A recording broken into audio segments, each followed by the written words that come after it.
छत्तीसगढ़ के बस्तर में मानसून का दौर जारी है, जिसके चलते नदी नालों का जल स्तर भी बढ़ा हुआ है। बारिश के चलते गांव में बीमारियों ने पैर पसार रखा है। अंदरूनी इलाकों में स्वास्थ्य सेवाओं की पहुंच भी चुनौती बनी हुई है।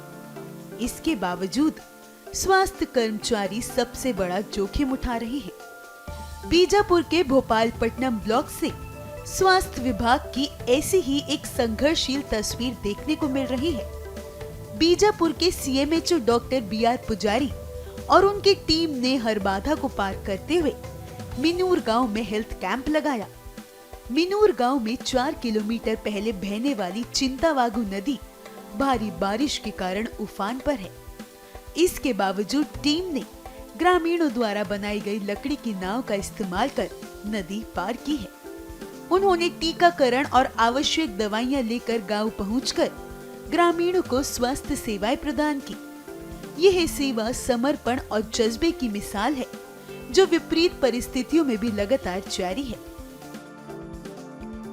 जी हाँ, यहाँ पे भी है और भैरमगढ़ ब्लॉक में भी नदी इंद्रावती नदी है, वहाँ पे भी गए हम लोग को।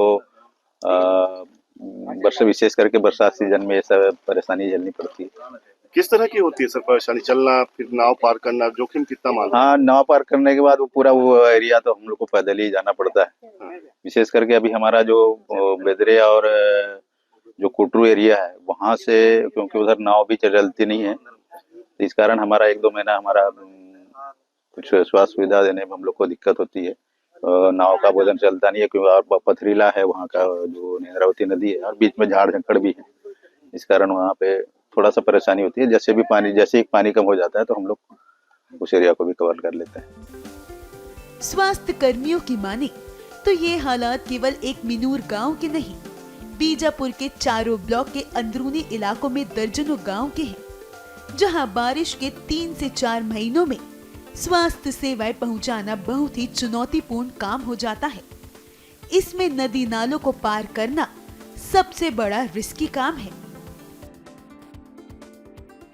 ऐसी बारिश में दिक्कत होता है थोड़ा सा, और उसके बाद फिर थोड़ा पानी बहुत कम होने से हम लोग फिर गाड़ी मनीषी पर रख के फिर पैदल होते हैं। डर नहीं लगता इस लोगों को? अब डर तो लगता है, लेकिन अब सब लोग पार हो रहे हैं, आना जाना तो लगा है, बोल के अब नहीं डरते हैं। आज क्या है आप लोगों का प्रोग्राम? आज मलेरिया प्रोग्राम है उधर 12वां चरण का, और टीकाकरण भी कर लेंगे। 1 महीना छूट गया था, तो उसी के वजह से थोड़ा महामारी बीमारी मन को भी देखेंगे बोल के जा रहे हैं। हाँ, पैदल तो 5 किलोमीटर है। हाँ, 4 से 5 किलोमीटर लगता है पूरा जंगल। बारिश होती है तो कैसे करते हैं? बारिश में भी जाते हैं, इसी में पार होते हैं। हाँ, बिग नहीं, हाँ, रेनकोट वगैरह सब व्यवस्था पकड़ लिए हैं, उसी में जाते हैं। महीना में दो बार तो पारी करते हैं नदी को। तो डर नहीं लगता आप लोगों को? डर लगता है, लेकिन अब फील्ड है, 2 गांव है, मिनूर और गुरगुंडा, तो जाना पड़ता है। ट्रीटमेंट देते होगे आप लोग? वहाँ जाके ना टीकाकरण करते हैं, और मलेरिया जांच, एएनसी जांच, टीकाकरण बच्चों लोगों का, और सर्दी खांसी बुखार और सब देखते हैं। अस्पताल नहीं है उस पार नहीं है, उसी का सब सेंटर है गोरला में है। इस पार कितना दूर पड़ता होगा यहाँ से नदी पार करके? लगभग 5 अच्छा, ऐसे। तो आप लोगों को बरसात है, बरसात में तो और जोखिम बढ़ गया होगा। बरसात में तो बहुत परेशानी है, तो नदी आ जाता है तो पार नहीं कर पाते हैं। इमरजेंसी में आप लोग कांटेक्ट कैसे? तो नदी अगर भर जाता होगा तो आप लोग कहाँ रुकते हो? गाँव में? गाँव में रुकते हैं, फिर नदी कम होने के बाद फिर डोंगा से पार कराते हैं।